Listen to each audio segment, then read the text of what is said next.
If you've got a 401k, an IRA, or a pension plan, I've got some really bad news for you. The IRS wants you to think that these so-called qualified plans are the best way to save money for retirement. They induce you to max out your plans by giving you tax breaks right now and allowing your money to grow tax-free over the years. Sounds pretty good, right? Wrong. The fact is that putting money in your 401k or IRA is almost the worst thing you could do for your retirement, because you're going to be taxed out of your gourd when you finally retire and need the money the most. Then, when you die, guess what? The IRS will hit you with a double whammy. They'll tax your estate when you die, then they'll tax whatever is left again when it is inherited by your heirs. And on top of the tax problems, you'll also have to deal with market volatility that can kill your portfolio.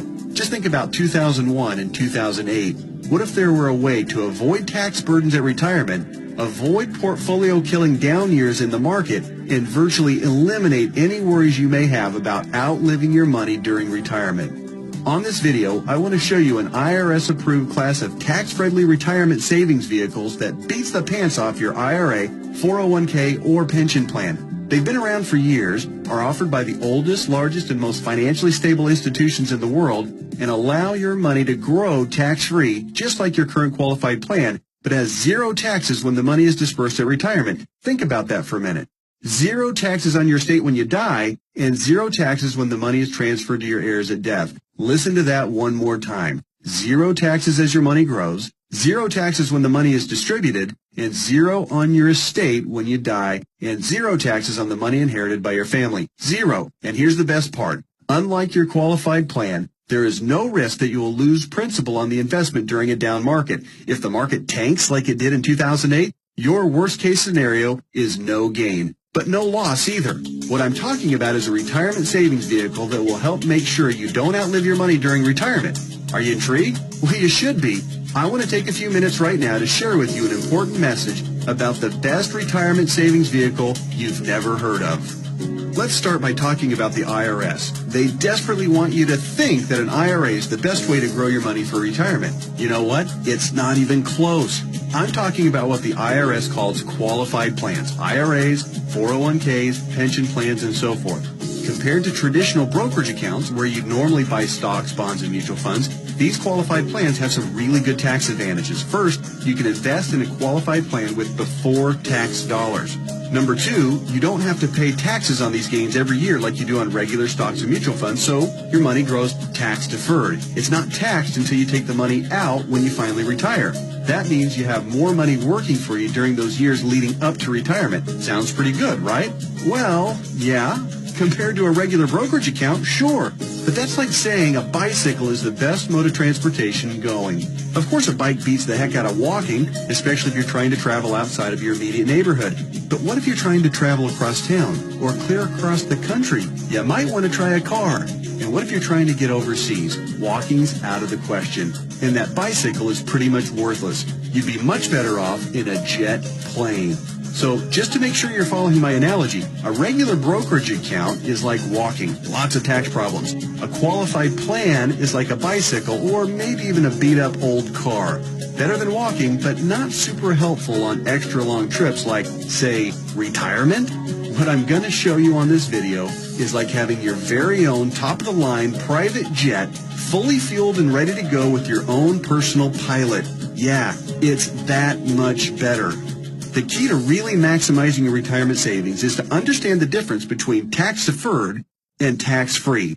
Under the IRS qualified plans that you probably have right now, your money is growing tax-deferred, which inherently means that it will be taxed at some point in the future. Guess when that point is? That's right, when you retire and need the money the most. You probably won't be working, tax rates will probably even be higher than they are now, and you won't have any IRS-friendly deductions for kids or mortgage interest if your house is paid off, which means that you'll be paying a huge percentage of what you take out to the IRS in taxes, which, of course, reduces the amount that you have to spend for living expenses and lifestyle. Here's another way to look at it. Uncle Sam is counting on you to pay more than your fair share of taxes when you retire. Think of how brilliant that is. Let's encourage people to contribute money by giving them a tax break now, then let that money grow tax deferred so we can get an even bigger chunk of taxes from them later. Hey, I'm all for paying my fair share of taxes, but I tell you what, giving the IRS a bare minimum of $33,000 for every $100,000 I withdraw from my qualified plan of retirement? Just plain ridiculous. Look, you've paid taxes and you'll continue to pay taxes for your entire working career. Let's keep the government's hands out of our wallets at retirement, okay? For the record, that $33,000 out of every $100,000 you withdraw isn't a worst-case scenario either. You realize that, don't you? With the probability that tax rates will rise, it's probably actually a best-case scenario. Any right-thinking person can see that the tax rate of 40 or 50% isn't out of the question 15 or 20 years down the road. So, let's talk about this so-called jet plane of retirement savings vehicles. You know, the one that beats the pants off a regular brokerage account or qualified plan. Before I tell you exactly what it is, let me show you some of the major advantages it holds. First, tax-free accumulation. Just like a qualified plan and way better than a brokerage account, your money grows year after year without having to pay taxes on the annual gains. Compound interest can then work its magic, which allows your money to grow bigger and faster. We don't need to have a discussion about compound interest, do we? If you're not familiar, just go to Google and type "the greatest miracle of growing money ever known to mankind" and find out about the greatness of compound interest. Second, tax-free distribution. Here's where your current qualified plan starts to look really bad. When you hop on board the jet plane of retirement savings vehicles, your money not only grows tax-free, but you can also actually distribute the money at retirement tax-free. That means that on the same $100,000 distribution I just talked about, you keep all of it, regardless of the then current tax rate. 30% tax rate? You won't care. You'll pay no taxes. 40 or 50% tax rate? Let everyone else worry about that. Your retirement savings can be used tax-free. $100,000 means $100,000 to spend, not $67,000 or less. Which do you prefer? Third, tax-free transfer. With a qualified plan or with a regular brokerage account, your money will likely be taxed twice when you pass away. Once on the amount left in the account when you die, and then again when your heirs receive the leftovers as income. Great for the IRS, horrible for your estate. The jet plane of retirement savings vehicle lands smoothly here, too. Transfer tax laws are, however, fairly complicated, and there's some exceptions and some limitations. So ask the qualified advisor who gave you this video to discuss your situation with you. Fourth, no risk of loss of principal. Remember when the stock market lost over half its value in less than 18 months starting in October 2007? Of course you do, because your portfolio probably lost half its value or more during that same time too. Did you start having nightmares about being 82 years old and still working part-time at Walmart just to keep food on the table? Your qualified plan has no way to protect you from that kind of market volatility and downside losses. Ouch! Not true with the jet plane of retirement savings vehicles. The principal in the account never loses altitude. When structured properly, there's no chance it will lose any principal. Not a dime. Not a penny. Nothing. If you'd been on board with this in October 2007, your portfolio would probably look a whole lot prettier right now. I'll explain why and how in just a minute. Fifth, dramatically reduce the chance of outliving your money during retirement. Survey after survey show that baby boomers' number one fear about retirement is outliving their money. And hey, you know what? That's a perfectly reasonable fear if you ask me. If you have $1 million saved and you retire at age 65, that's pretty good if you only plan on living until you're, say, 70 or 75 and if you don't have any significant medical issues. But how do you stretch $1 million or whatever amount you end up having saved by the time you retire for 15 or 20 or 30 years, especially given the increase in cost of living and the likelihood of needing specialized care if you do end up living into your late 80s or 90s? Not to worry if you ride the jet plane of retirement savings vehicles. When structured and funded properly, it'll keep on paying and paying and paying all through your 70s, 80s, 90s, and even beyond that if you're lucky enough to hit 100. Hey, you're more likely to hit 100 if you're not stressed out over money. Time to get on board. Okay. There are even more advantages, and I'll cover them in just a minute. But first, let me address that question that I know is nagging you in the back of your mind. You're saying to yourself right now, okay, this all sounds great. Everything you've said so far makes a lot of sense, and I'm interested. But hey, pal, what's the catch? We all know that anything that sounds too good to be true probably isn't. Hey, I hear you. Between Enron, Bernie Madoff, and the great stock market meltdowns of the 2000s, a healthy dose of cynicism, skepticism, or both is not only understandable, it's just plain smart.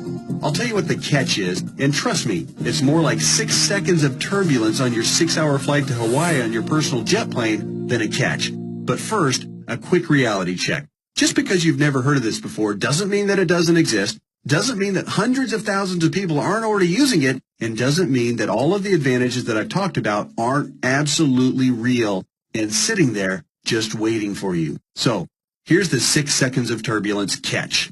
Per IRS rules, you have to fund the plan I'm telling you about with after-tax dollars. In other words, you can't deduct the amount you contribute off your current year's taxes like you can with a qualified plan. That means that if you were to contribute $6,000 this year in an IRA versus this retirement savings vehicle, you'd in reality pay an extra $2,000 in taxes this year, assuming a 33% tax bracket.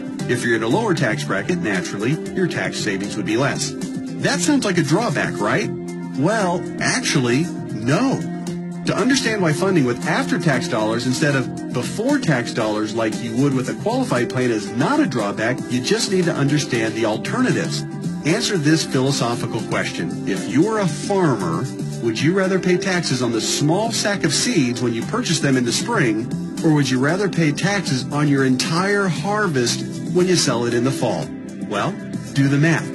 If a farmer bought $1,000 worth of seeds and was taxed at 8%, he'd pay $80. But if the farmer planted those seeds and paid the same 8% of taxes on a $50,000 harvest, he'd pay $4,000 in taxes. 80 versus 4,000. That's a 50 times increase in taxes paid. The same rationale applies to your retirement savings. In fact, the amount of money you save on upfront taxes with a qualified plan, remember, you'd save $2,000 in taxes by making a $6,000 contribution into a qualified plan, okay, will almost certainly be dwarfed by the taxes you pay at retirement, to the tune of about 10 times at least. Here's why.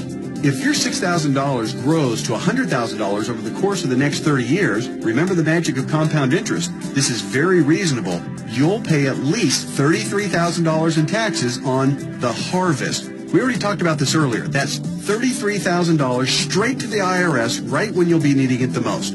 Would you rather pay $2,000 in taxes right now or $33,000 at least in taxes later?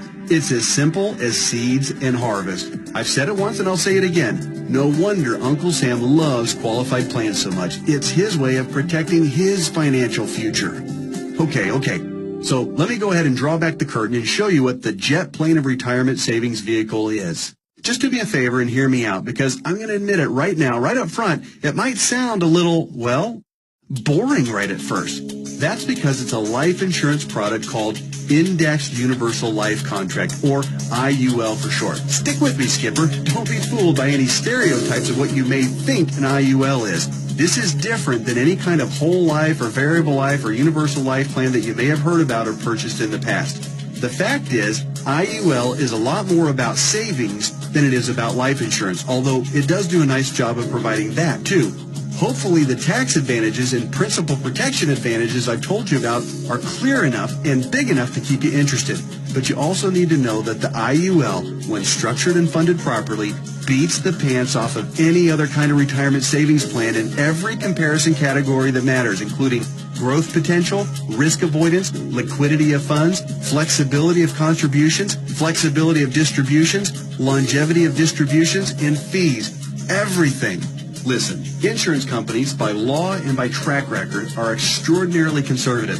Yeah, I know that AIG tanked it, and you might be thinking that all insurance companies are going bust. Nothing could be farther from the truth. Life insurance companies that offer IULs, as a rule, have massive cash reserves. One company, as an example, had operating revenues in 2008, the worst year of the recession, of $14 billion. Earnings of $1.3 billion, and cash reserves at the end of the year of $12.8 billion. There's a reason people think of life insurance companies as old, stodgy, conservative curmudgeons, because they are. Their stodgy curmudgeonness is also part of the reason you've never heard of an IUL before. Life insurance companies thrive with things like risk management, actuarial tables, and other boring life insurance stuff. But they don't know jack when it comes to communications. Go online right now and read their brochures. It's like reading hieroglyphics. Boring, painful, obtuse, hard to understand, and that's just the table of contents. But that doesn't mean that this product, Indexed Universal Life, is anything less than magnificent for creating wealth. The IUL, Indexed Universal Life, gets its name because it's indexed to the S&P 500, which simply means that it mirrors the growth of the S&P 500, which, for your information, has returned over 9% per year on average for the last 27 years, even with all the crummy years in the 1980s, right after 9/11, and 2007 and 8. Remember that? But here's the best part, and what makes an IUL so darn attractive as a retirement savings vehicle. The reason IUL accounts, when structured properly, won't lose principal is because the lowest return guaranteed by the contract is 0%. Or in technical speak, they have a floor return of 0%. They can't lose money. If the stock market tanks for the year, your IUL contract doesn't take a big hit. It just stays even right where it is. Stated differently, an IUL locks in the gains during up years, but it doesn't participate in the down years. Take that, IRA. You can't even come close to competing with that. Everyone knows that portfolio losses are killers because you have to double up just to get back to even. You eliminate that risk with the IUL since your floor is 0% annual growth. No loss of principal. Compare that to the devastating 37.2% loss of the S&P 500 in 2008. If you were indexing your IRA against the S&P 500 and therefore did not have the 0% floor like you would with an IUL contract, if you had a $1 million portfolio on January 1st of 2008, you would have ended the year with just $628,000. Ouch! Even with the big bounce back year of 2009, where the S&P returned 23.6%, the $628,000 you had left after getting killed in 2008 would have only grown to about $775,000. Still deep in the hole. Not with an IUL. Now that brings us to the other catch of the IUL. It does offer the peace of mind of the principal protecting 0% floor, but it does also cap the gains on the upside. That means when the market has a huge growth year, your investment will be capped at somewhere in the 12 to 15% range, depending on the carrier and the contract. Don't bail out on me now. Trust me, this is not a big issue. In fact, quite the opposite. We're talking about 6 more seconds of turbulence on your 6-hour smooth plane ride to Hawaii. Here's why. Realize that huge gain years almost always follow what? That's right, huge loss years. 2003, for instance, was great, 26.3% gain in the S&P 500. But it followed 3 consecutive years, 2000, 2001, and 2002, of negative returns, 12.2, 13.4, and 24.1% respectively, negative all 3 years. Let's run those numbers. If you had $1 million in your IRA on January 1st, 2000, it would have fallen to approximately $878,000 at the end of the first year, then continued to fall to just over $760,000 at the end of 2001, and then plummeted to a measly $577,000 at the end of 2002. That same $1 million in a loss-protected IUL would have retained its worth at $1 million at the end of 2000, even though the market was down, remember? Still been worth $1 million at the end of 2001, and guess what? Still worth $1 million after 2002, even though the market got slaughtered. That's 3 consecutive down years and $423,000 in avoided losses. Wow. Then, in 2003, let's say that you were with an IUL carrier that had a 13% cap. Remember the big downside catch? It has a cap. Your $1 million would have grown to $1.13 million. It grew. Meanwhile, the qualified plan portfolio that tanked from $1 million down to just $577,000, remember that one? It would have gotten the full benefit of the 26.3% market gain, not a 13% cap like our IUL contract. Yay! But let me ask you this. Would you rather add 13% to $1 million or 26% to $577,000?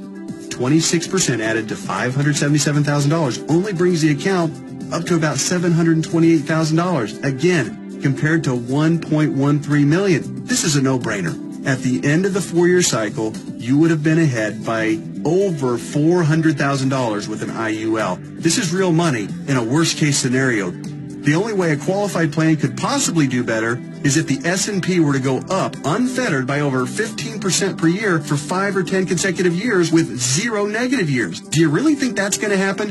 And even in the 1 in a million chance that it did, get ready to pay the tax man when you retire. I know these numbers can start to be a bit mind-numbing, but they're so critical for you to understand so you can see how to avoid getting crushed financially when you retire. don't be afraid to rewind the video and watch that last section or the entire video again. I want to continue with the examples just a little bit further. We stopped our examples at the end of 2003. Remember, the IUL account that started with $1 million had weathered the storm and grown to $1.13 million. The IRA account hadn't done so well and had managed to eke back to $728,000, but only after a really strong 2003. Now, let's look at what happened in 2004, 5, 6, and 7. The S&P gained, in this order, 7.2, 1.2, 12.8, and 1.2% in those 4 years. Your IUL account, since it's indexed to the S&P 500, and since all of the gains were between the 0% floor, remember that, and the 13% cap, your IUL would have taken all of those same gains, 7.2, 1.2, 12.8, and 1.2%. That would take your $1.13 million account right to around $1.4 million by the end of 2007. Pretty good, right?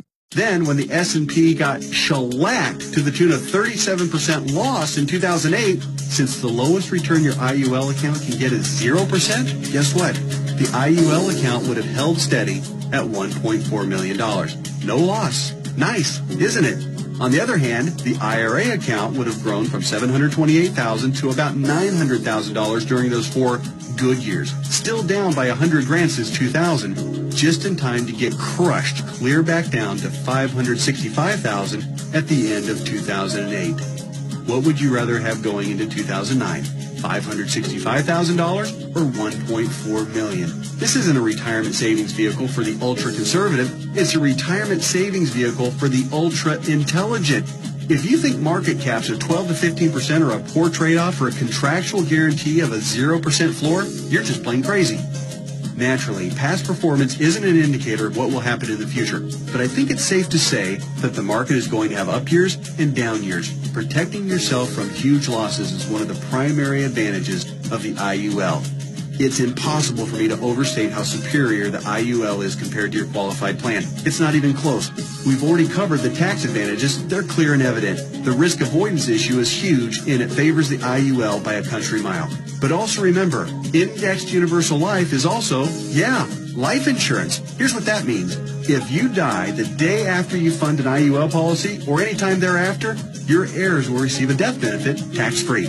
The amount of the benefit depends on the size and structure of your policy, but think about your qualified plan and brokerage accounts for just a minute. How much do they pay in death benefits if you were to die early?